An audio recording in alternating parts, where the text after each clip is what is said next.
All right, so targeted therapy in Hodgkin lymphoma, let's talk about that next. All right, so what I'm not going to talk about is allogeneic stem cell transplantation for this disease, you'll be relieved to know. So there's our enemy, the Reed-Sternberg cell, right there, and we want to target him, get rid of him or her, and get our patient into remission. And the problem with targeted therapies is they're often not necessarily that well targeted. Some of them might hit the mark, but have some other effects on the surrounding environment. Some might be close to the mark, but a little diffuse in their effects, and some might struggle to even get on the page, and might be the sorts of therapies that theoretically should work, but may not actually deliver the response that we want. So one of the things I always like to do when I'm thinking about new treatments is think about what our expectations of our existing treatments are, to give some sort of context about how good a response we're having with something new. Let's look at what we should expect with a standard therapy. And Hodgkin lymphoma is one of those conditions where we like to treat it. The treatment is relatively straightforward. There's lots of data out there to guide us about the role of chemotherapy, radiation therapy for various risk diseases, who might be able to get away with standard chemotherapy, who may require escalated chemotherapy, and some very nice ways in the way of PET surveillance or PET interim scanning to guide our therapeutic choices. The problem is, of course, and what we're going to largely talk about today, are those patients who don't follow the rules. Those patients who, despite having what is an eminently curable disease, either don't respond to initial therapy and are therefore refractory, or relapse and can't be salvaged with salvage therapy. So I think it's reasonable in this day and age to indicate that early stage Hodgkin lymphoma, the vast majority, 90% or thereabouts, should be able to be cured with little risk of the disease coming back. With late stage, it's a little more challenging, but again, the vast majority are cured. And there is ongoing debate about the best way of delivering upfront therapy, whether that be with standard ABVD chemotherapy, BRCOP, or even escalating it in those patients with high-risk disease. And really, these survival curves are really only to demonstrate that in the majority of patients, the expectation of cure is high. In those patients who require something else, those patients who have refractory or relapsed or unresponsive to salvage therapy, what are our therapeutic options? And there are many, and some of these drugs you've already heard of earlier today. But one thing about the Hodgkin lymphoma Reed-Sternberg cell is that it's a fairly complex cell that gives plenty of opportunity for targeting. And here's just an example of some of the targets on the surface and some of the targets intracellularly that might be modifiable by therapeutic agents. And you can see the therapeutic agents along the top here, various monoclonal antibodies directed against cell surface markers, and we're going to talk about one or two of these, and about the important signaling pathways that might be modifiable by kinase inhibitors, proteasome inhibitors, inhibitors of the JAK-STAT pathway, for example, and so on. So there's multiple, and there's far too many phase 1 trials to go over in any detail. So I've just picked a few. So what relatively new agents are available for targeted therapy in poor risk, relapsed, or refractory Hodgkin lymphoma? And these are the main groupings that I'm going to talk about today. Being a stem cell transplanter, I can't get away from the fact that cellular therapy is attractive. It's very targeted against antigens expressed by the tumour cell. It's not immediately applicable to everybody, but I think there are good proof of principle studies out there that in patients who have particularly EBV positive Hodgkin lymphoma, that very nicely immune targeted therapies can be undertaken. You might wonder what Rituximab is doing on this list, and we'll talk about that in a little bit more detail. but importantly, of course, both the targeted tumour cell and the microenvironment that it sits in can be targeted with rituximab. And I'm going to spend most of the time talking about some of the results with brentuximab in the early phase studies and the plans to take that into upfront therapy, mTOR inhibitors, and a little bit of time talking about HDAC inhibitors, particularly panobinostat, which is where most of the data is. Here's just a table that I've borrowed from a review that just indicates where some of these therapeutic agents have shown efficacy. Just to point out that, and you may have heard a little bit about this already today, that the antibody against CD30, SGN30, this is the naked antibody without the cytotoxic payload, was very disappointing with respect to its therapeutic efficacy. But when SGN35 was invented with the vedotin payload, you can see here, and we'll talk about more in detail, that the response rates were very impressive and really revolutionised the therapy of poor risk Hodgkin lymphoma in the relapsed setting. Panobinostat, we'll talk about this in more detail. A couple of studies there, phase 1 and a subsequent phase 2 study that showed efficacy with that agent in relapsed Hodgkin lymphoma. And again, our friend lenalidomide pops up with variable success rate, but some patients who respond paradoxically well to that drug. So what about cytotoxic T lymphocyte therapy? Of course, the leaders in this field have been Kath Bollard, Helen Heslop, and the laboratory of Malcolm Brenner at Baylor. And a couple of studies here really just showing, a very early one here showing the significant infiltration of the tumour bed by CTLs administered against EBV antigens, radiological responses, the detection of circulating cells by tetramer staining, and their efficacy in producing cytokine to subsequent re-stimulation.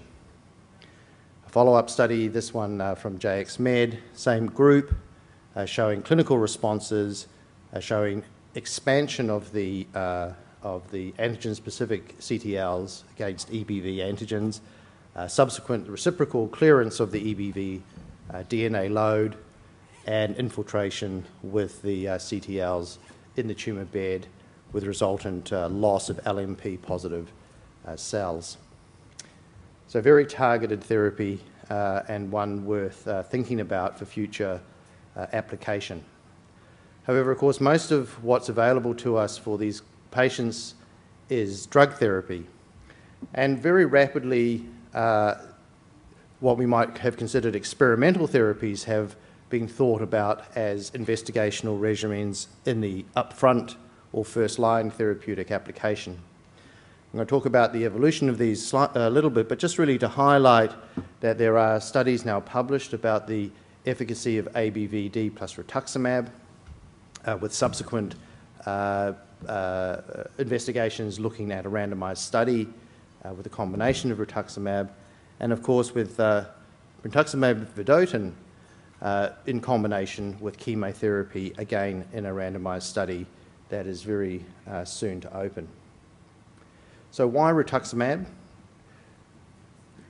Of course, the Reed-Sternberg cell itself may express CD20 in a proportion of patients. Rituximab, although of course has important microenvironmental modifying effects, and of course we know that the majority of the cells contained within the Hodgkin lymphoma tumour bed are not malignant cells but inflammatory reactive cells. And something that's very of interest to me is the modification, the immune modulating effects of normal B cells, the deletion of which might subsequently enhance T cell responses against the disease. But we don't have time to talk about that today. As I've mentioned, there have been 2 recent phase 2 studies to explore this question about adding rituximab to a standard ABVD backbone, one at the MD Anderson Cancer Centre, investigators which would likely be in the room. And you can see here standard dose rituximab added to ABVD with event-free survival being really quite impressive compared to historical controls. And these are the survival curves, overall survival in red, event-free survival in green, taken from that study, and showing really quite impressive efficacy even in high IPS score patients and in patients who have advanced stage or bulky disease. So rituximab is clearly, at least in this uncontrolled single-arm study, appearing to add benefit to chemotherapy. Similarly, the investigators looked at whether or not the effects was limited to those who had immunohistochemistry proven CD20 expression on the biopsies and indicated that, in fact, CD20 expression on the tumour was not mandatory to see an apparent benefit, although there was clearly a skewing non-significant towards those that were CD20 positive. And again, perhaps, and although this could only be really proven in a prospective sense, that there was some erosion of the negative prognostic effects of interim PET positivity when this combination was used. We're not going to have time to talk today, at least I'm not, about the role of PET, interim or otherwise, in the management of Hodgkin lymphoma, but really suffice to say that interim PET positivity in this disease is usually associated with a poor prognosis. The second study, which looked at rituximab ABVD, was this one from Casamon. Again, 3-year event-free survival, exactly the same as the MD Anderson group, with very similar results showing an excellent overall survival and event-free survival, apparent little impact with respect to IPS, and perhaps slightly less optimistic impact in the interim PET positive patients, but nonetheless quite an impressive outcome. There are plans to undertake a randomised multi-centre study comparing ABVD to that combination plus rituximab, and in the clinical trial identifying numbers are there, with a slightly different design approach taken by the German Hodgkin lymphoma study group, looking at rituximab in combination with BearCop in those patients who have high-risk disease based on interim positive PET scanning. What about brentuximab? Well, as I've said, this really has revolutionised the field of relapsed or refractory Hodgkin lymphoma. It is a very potent drug, as I'll show you some of the outcome data shortly, although its application in these heavily pretreated patients can be somewhat troublesome with respect to peripheral neuropathy, fatigue, and not insignificant numbers of neutropenia. These patients do need some ongoing watching. The original publication from Arnis Yunus, of course, in the New England Journal of Medicine was a major breakthrough, I think, in Hodgkin lymphoma, and this is really just the outcome data, really just identifying this group of patients, because this study, of course, included anaplastic large cell lymphoma, which also expresses CD30, looking at response rates of any description in 50%, with complete remissions of 35% in this heavily pretreated high-risk group of patients. They've subsequently followed up with the pivotal phase 2 study, showing incredibly the vast majority of patients showing objective responses, and with median time to progression of a little under 6 months, but with excellent overall survival. Interestingly, they undertook this analysis, which is a comparison of the median progression-free survival from the previous therapy that patients have been treated with, who was subsequently treated with brentuximab, to indicate that they had a more sustained benefit with brentuximab compared to their prior therapy.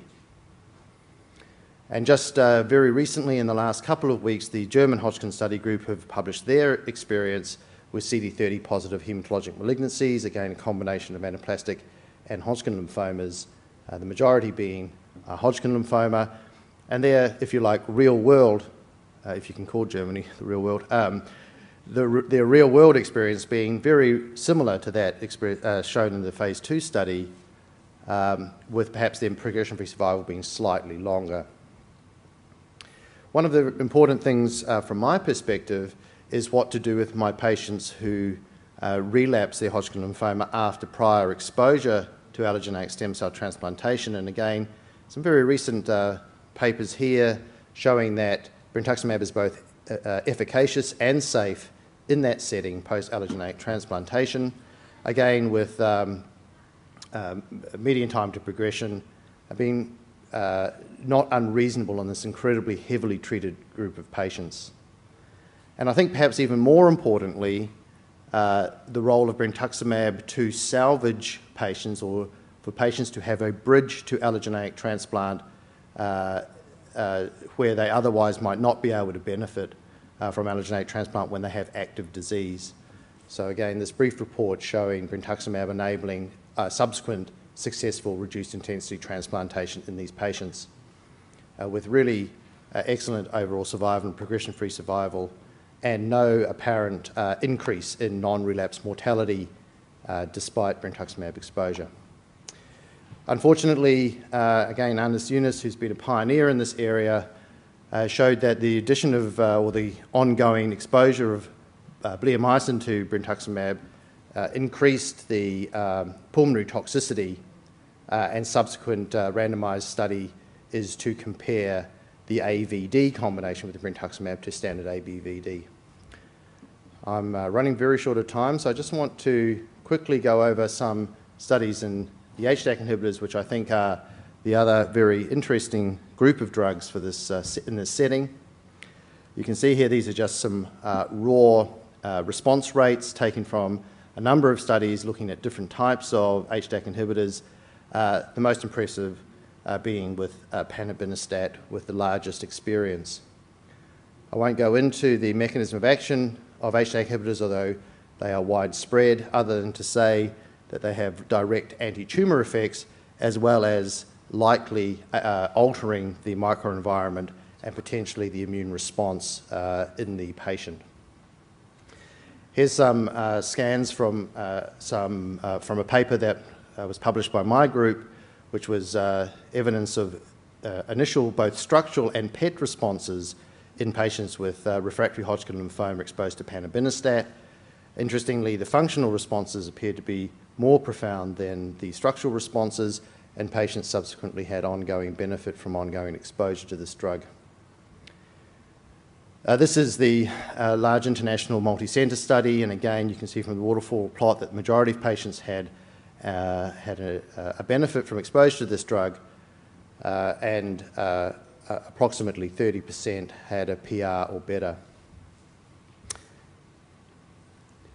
The median progression-free survival was again a little disappointingly short at just on 6 months, but again for this heavily pretreated group of patients really quite a revelation when other therapies, including standard chemotherapy, had been ineffective. We undertook some biomarker correlative studies. These analyses were all done in my lab at Peter Mac, looking at TARC changes in the peripheral blood, and really just want to say, because we don't have any time to give you more detail, that TARC reduction very early on, within the first couple of weeks of exposure to panobinostat, predicted for both the speed of response, for the ultimate progression-free survival was longer in those patients who had earlier suppression of their TARC, and there was a very strong suggestion that it indicated a group of patients who had better overall survival on exposure to panobinostat. We've heard about these earlier today. I'm not going to highlight them particularly, other than to say that inhibitors of the mTOR pathway show efficacy in relapsed Hodgkin lymphoma and have additive effects with respect to combination with HDAC inhibitors.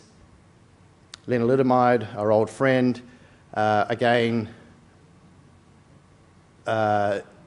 idiosyncratic and patient-specific responses are reported. The overall response rate perhaps a little disappointing, particularly as we would have hoped that it would have had immunomodulatory effects in Hodgkin's lymphoma, which is a very immunologically active tumour. So, by conclusion, I'd like to say that novel therapies, some of which I've just taken you on a whistle-stop tour through, offer real hope in relapse or refractory Hodgkin lymphoma. The response rates are quite impressive, particularly with brentuximab, although the progression-free survival time still remains short. They are, however, I think, likely to have their most significant impact in newly diagnosed high-risk Hodgkin lymphoma, and I think in that setting will significantly alter the pathway that patients start on. And in the relapsed and primary refractory patients, we have to ask the question, is that high-dose chemotherapy with stem cell transplantation still the best choice when we have all of these novel therapeutics at hand? So with that, I thank you, and we'll leave that last question to be debated by our two next speakers. Thanks very much.